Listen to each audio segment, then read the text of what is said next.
Սիրելի եկեղեցի, այս համարը հիշեք, այս պատգամից ոչ մի բան չհիշեք։ Հիշեք այս համարը, քննեք ձեզ, թե արդյոք հավատքի մեջ եք։ Եվ մենք ժամանակ առ ժամանակ կարիք ունենք անելու այս գործը։ Դավիթի առանձնահատկություններից մեկը, որ ինքը Աստծո սրտի համեմատ մարդ էր, նա էր, որ ինքը իր վրա երբեք վստահություն չուներ։ Լիներ հալածված, թե թագավոր։ Ինքը միշտ Տիրոջ առաջ էր գալիս եւ ասում էր. «Քննի ինձ, ով Տեր, քննի ինձ, ես կարող եմ հանկարծ մահվան ճանապարհով եմ գնում ու չեմ հասկանում, քննի ինձ»։ Սիրելիներ, վախեցեք ինքնավստահությունից։ Վախեցեք մտածելուց, որ գիտեք։ Վախեցեք մտածելուց, որ կարող եք, անգամ մտածելուց, ոչ թե արտահայտվելուց։ Որովհետև իրական օրիգինալը Պողոս առաքյալը եկեղեցուն ասում է, Քրիստոսը չգիտեք, որ ձեզանում է, միայն թե անպիտան չլինեք, ռուսերենում ասում է, բայց դուք նա չեք, որ պետքա լինեիք։ Քրիստոսը ձեր մեջ է, բայց դուք նա չեք, որ պետքա լինեիք։ Ինչ է ասում։ Ասում է այդ հավատքը, որ դուք ունեք Քրիստոսի նկատմամբ, ձեզ պիտի տաներ խոնարհացման, բայց դուք ամբարտավան կեցվածք եք ստացել։ Դուք թագավորում եք առանց մեզ, ոնց կարա լինի այդ ձև։ Դուք ուրիշ ուղղությամբ եք գնում։ Մի ամբողջ եկեղեցու հավատք։ Պողոսը մի ամբողջ եկեղեցուն ասում է, քննեք ձեզ, տեսեք դուք հավատքի մեջ եք, թե չէ, որովհետև ցավոք սրտի մոդան հարվածում է նաև եկեղեցուն։ Ես հավատքով հրճակում եմ, այս ավտոն իմն է, այս տունը իմն է, հիշում եք այս ձևի խենթ ժամանակներ կային, որ մենք հավատքի հրճակ, դա կախարդություն է, դա հավատք չի։ Հավատքը սա է, որ մեզ ստանում է ասուն մոտիկ, մտերմացնում է Տիրոջ հետ։ Որովհետև նա, որ հավատում է, պետք է, ով որ ասուն է մոտենում, պիտի հավատա։ Կամ ուրիշ կերպ ասած, ով որ հավատում է, պիտի մոտենա ասուն։ Կասեք ամեն։ Մեր հավատքը նրա համար է, որ մենք մոտենանք ասուն։ Ենովքի հավատքը դա էր։ Մենակ դա, որ նա քայլեց ասու հետ։ Ոչ մի բան չստացավ ասուց։ Բայց քայլեց։ Աղքատ Ղազարոսի հավատքը նա էր, որ չբժշկվեց, տնտեսական, սոցիալական վիճակը չփոխվեց, բայց գնաց Աբրահամի գոգը, պահեց իր հավատքը։ Իրան ոչ մի բան պետք չէր, իր սրտի մեջ Աստված ամենակարևորն էր, որին չէր համարձակվում անգամ ասել Տեր, բա ես քոնը չեմ, բա դու իմ վիճակը չես տեսնում, բա իմ վիճակը քեզ չի անարգում Տեր, որ շներն են իմ վերքերով զբաղվում, որ ես շանկերակուր եմ ուտում, Տեր, բա սա քեզ չի կպնում, չէ։ Կարանք մենք հասկանանք, որ դա է մեծ հավատքը։ Ինչի ենք մենք Եբրայեցիս 11-րդ գլխի մեջ վերցնում, թե այն առաջի հատվածը, թե հավատքով ինչերի հասան, չէ։ Բայց երկրորդ հատվածը, այդ նույն հավատքով հալածվեցին ժայռերի մեջ, նահատակվեցին, որոնց արժանի չէր այս աշխարհը, սրով սպանվեցին։ Սրանք տկարություններն են, բայց հավատքով, ասեմ ձեզ, ոչ պակաս, ավելի մեծ հավատքով։ Ինչի, որովհետև դա ասում է, նա ում ես հավատում եմ, արժանի է դրան։ Ու չի կենտրոնանում իր վրա, այլ նրա վրա, ում որ հավատում ենք։ Ամեն։ Հավատքի 3 էտապներ կան։ Պողոսը Կորինթոսի եկեղեցուն, երբ որ խոսում է, մի քանի անգամ ասում է դուք մարմնավոր եք։ Ես ձեզ այդ մանուկների պես եմ խոսում։ Ես չկարեցա ձեզ կոշտ կերակուր ուտացնեմ, որովհետև ձեր զգայանները վարժված չեն դերևս։ Մարմնավոր եկեղեցի կամ մանուկներ, մանկական եկեղեցի։ Այս 3 էտապները հավատքի աճի նկարագրված են առաջի Հովհաննեսի թղթի մեջ, երբ որ Հովհաննեսը ուղերձ է ուղում իր ընդհանրական թղթի մեջ 3 հասակների ինքը գրում է։ Առաջին ասում է գրեցի ձեզ մանուկներ։ Որն է մանկական հավատքը։ Ադա խենթ, դա հրաշալի խենթ, առաջի սիրո ժամանակվա, դա ոչ մի բանում չմերժվող տարիքա, հավատքա, որտեղ աստվածային հոգատարությունը շրջապատում է մարդուն, ունեցել եք, չէ՞։ Որոշների մեջ այնքան անուշ անկեղծություն կա, որ սենց անցյալ ժամանակով հիշողություններ են դրանք, որ մնացել են անցյալում։ Գիտեք, որ հայտնության մեջ Տերը ասում է, դու քո առաջի սերը թողեցիր, ուրեմն ապաշխարի։ Ուրեմն Աստված չի ուզում, որ մենք այն կարևորագույն արժեքները, որ բարգեւել է մեզ առաջի սիրո ժամանակները, որ թողնենք դա։ Մենք պետք է աճենք, բայց մեզ հետ պետք է տեղափոխենք նաև այն արժեքները, որոնք որ կան այդտեղ։ Ինչ ասում, ասում ա գրեցի ձեզ մանուկներ, որ ձեր մեղքերը ներված են։ Հիշում ես այդ հայտնությունը, որ դու ունեցար, որ քո մեղքի, որպեսզի մարդը մեղքերի ներման խորությունը, ուրախությունը վայելի, ինքը պետքա մեղքերի կորսված ծանրությունը գիտակցի։ Ռաֆայել եղբայրը, որ իմ հովիվն է, շատ սքանչելի խոսքեր ապրում են իմ մեջ իր ասածներից, ինքը ասում է, քանի դեռ մարդը չի հայտնվել Սինայի դաժան որոտների ներքո, չի կարա հիանա Սիոնի գեղեցկությամբ։ Սինան ինչ է, Սինան օրենքն է, Սինան մեղքն է բացահայտում, չէ՞։ Եվ այդտեղ լինելը դժվար է, ամբողջ Իսրայելը չկարողացավ այդտեղ դիմանա։ Ինչ է անում Սինան, Սինան ցույց է տալի, որ մենք ինչքան կորսված մեղավոր ենք։ Բայց երբ որ դրանից հետո գալիս է Աստծո շնորհքը, գալիս է Քրիստոսը, մենք հասկանում ենք, թե Աստված ինչքան շատ է մեզ սիրում։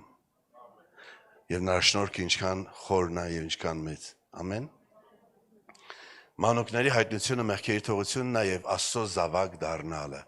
Գրում եմ ձեզ մանուկներ, որ դուք ճանաչեցիք հորը։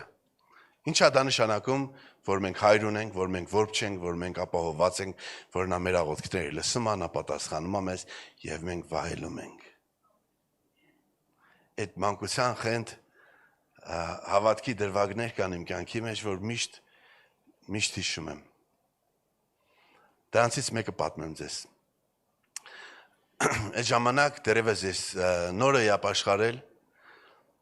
եւ քաղաքի այն ժամանակվա կենտրոնական տարածքում մասնակցում էի պաշտամունքներին, Ռաֆայել եղբայրը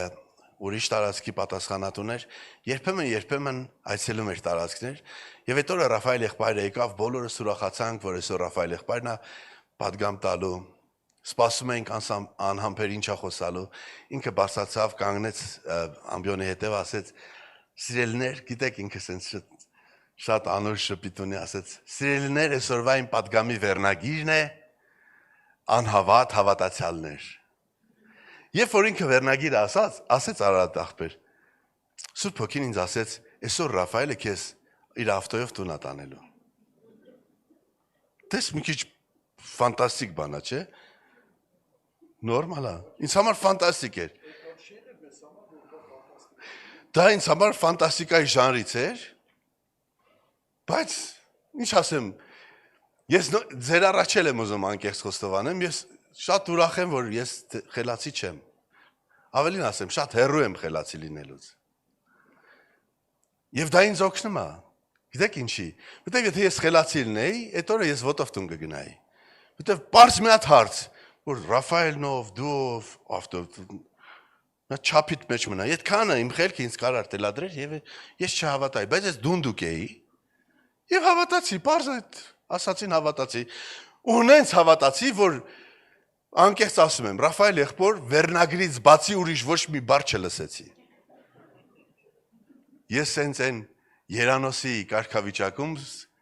սպասում էի, երբ պետք է պաշտամունքը վերջանա, որ Ռաֆայել եղբայրը ինձ իր մեքենայով տուն տանի։ Մենք ծանոթել չենք, որ ասեմ, էլի տենց։ Պաշտամունքը վերջապես վերջացավ, ես դուրս եկա դուրս, եղբայրները Արտյոման այնտեղ կանգնած էին։ Ես ասացի կիսվեմ, Հովսեփի նման, ասացի կիսվեմ իմ տեսիլքով։ Գնացի ասի եղբայրներ, բա իմացաք Տերը ինձ ասեց, որ Ռաֆայել եղբայրը ավտոյով ինձ տուն է տանելու։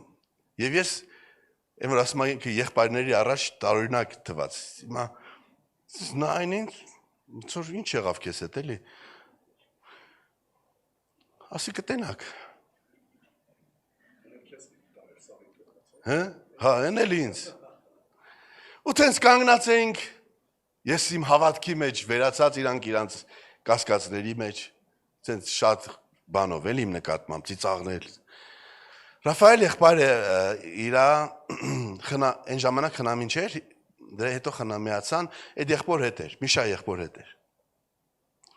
Եկան մեր կողքով անցան Ռաֆայել եղբայրը ասավ. «Երիտասարդներ լավ մնացեք, Տերը օրհնի ձեզ, կտեսնվենք» ու գնացին։ Իրանք են նիվայր քշում Ռաֆայել եղբայր։ Երկու, գիտեք նիվան երկու դուր է։ Այնտեղ երրորդ մարդ նստելու համար պետք է իշնել, սիձելնիկ բարձրացնել։ Նստեցին մեքենան, շարժվեցին։ Մեքենան գնաց, մի 100 մետր գնաց եւ Արտյոմը ինձ ասեց. Արմեն ջան, հաջող արա։ Ռաֆայել եղբայրը գնաց, հաջող արա։ Ռաֆայել եղբայրը կանգնել էր խաչմերուկում, ձախ թարթիչ էր միացել դեպի իրանց տուն։ Ու ես իրանց ասում եմ, հիմա լսեք ասում եմ։ Հիմա այդ ձախ թարթիչը կանջատվի, ստոպի լույսը կվառվի, հետո զարթնու լույսը կվառվի։ Ու ինքը հետ կգա։ Ու ինձ կվերցնի։ Մի հատ էլ ին վրա ղժացին իրանք։ Բայց իմ հեչ պետք չէր։ Ասում եմ նայեք այնտեղ։ Ու կատարվում է բառացի այն ինչ որ ես իրանց ասում եմ։ Եվ Ռաֆայել ախպերը զադնի ադնում ուղիղ գալիս է կանգնում է մեր կողքը։ Դուրը բացվում է, Միշա եղբայրը իջնում է, սիձելնիկը բարձրացնում է։ Եվ Ռաֆայել եղբայրը ասում է. Հիմա Արտյոմանք արդեն մանտրաժից են ծիծաղում։ Ռաֆայել եղբայրը ասում է. Եղբայրներ ջան, ձեզանից ով է հեռու ապրում։ Եվ Արտյոմանք այս մանտրաժից ծիծաղելով ինձ sense բրթում են նիվի մեջ, ասում են գնա, sense բրթում են ավտոյին։ Ես sense խցկվում եմ այդ նիվի մեջ, նստում եմ ծիծաղելով։ Ռաֆայել եղբայրը շատ լուրջ հայելու մեջ նայում է հետ։ Ասում է. Ինչ եք ծիծաղում։ Ասում եմ հեչ, Ռաֆայել եղբայր, ես վաղուց իրանց ասում եմ, որ դու ինձ տուն ես տանելու չեն հավատում։ Տեսեք, դուք ծիծաղում եք, չէ՞ դա նորմալ է։ Բայց Ռաֆայել եղբոր ունքն էլ չշարժվեց, չշարժվեց, վերև բարձրացավ։ Ու ինքը հայելու մեջ սենց շատ խիստ լուրջ սենց անում։ Հիմա երիտասարդ, ուշադիր լսի ինչ եմ ասում քեզ։ Ասում է հանկարծ վաղը մտքովը չանցկացնես, որ պետք է գամ քեզ գործի տանեմ։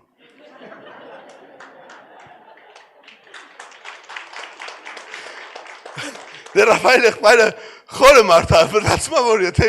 իմ հավատքով իրան հետ բերեց Աստված, կարող է վաղն էլ ասի գնա իջացու գործի իրան։ Էս են խենթ հավատքի դրսևորումներից է, հասկանում եք, որ մանկություն է դա, գիտեք, երեխուն հերը ասում է, արի քեզ տանկ եմ բերել, ձեռը մտցնում է գրպանը, այդ երեխան չի ասում, տանկը ոնց կտեղավորվի գրպանի մեջ, հասկանում եք, այս մանկությունն է։ Դուք մենք հայր ենք ձեռք բերել եւ մենք գիտենք, որ մեր հայրը ամենակարող է, ու մենք գիտենք, որ այդ հայրը մեզ սիրում է ու հոգ է տանում։ Ու պատասխանում է մեր հավատքին։ Ու հանկարծ գալիս է մի պահ, որ մենք հավատքի ճգնաժամ ենք ունենում, որ էլ հայրը այդ նույն հոգատարությունը չի դրսևորում։ Առաքյալներին Տերը իշխանություն տվեց ամեն հիվանդություն բժշկելու, ամեն դև հանելու, հիշում եք։ Եվ իրանց մոտ այս ձև աշխատում էր դա, իրանք չէին էլ կասկածում, որ հանկարծ կասեն ու դևը չի գնա։ Մինչև մի օր, այլակերպության լերից երբ որ իջան, այնտեղ մի հատ անձնավորություն կար, որ իր որդուն դիվահար բերել էին եւ առաքյալները չէին կարելի անեն։ Եվ սա իրանց համար կատաստրոֆա էր, որովհետեւ ոնց կարողա դևը դուրս չգա։ Եվ Հիսուսը երբ որ իջավ, հետո հանեց դևին, հիշում եք, իրանք զարմացած հարցին ասին, մենք ինչի չկարեցանք, որտեղ մինչև այդ աշխատել էր։ Շատերին թվում է, թե հավատքը ռուբիլնիկ է, միացիր կատարվում է։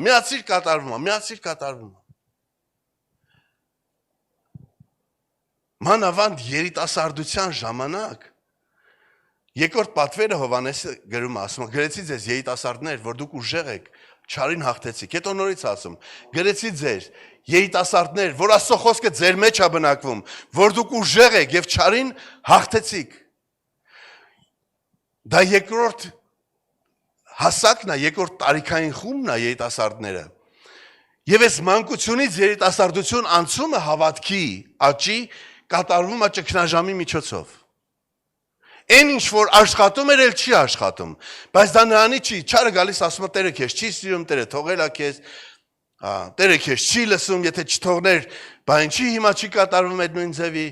Աստված ուզում է, որ մենք հոգևոր տեղափոխություն ունենանք, մանկությունից անցնենք երիտասարդության։ Եվ աշակերտների մոտ, երբ որ այդ դևը դուրս եկավ, ասեց ինչից, Հիսուս ասեց այդ տեսակը ուրիշ կերպ չի լինում։ Այդ որ տեսակն էր, որովհետև Հիսուս ասել էր ամեն դև անելու։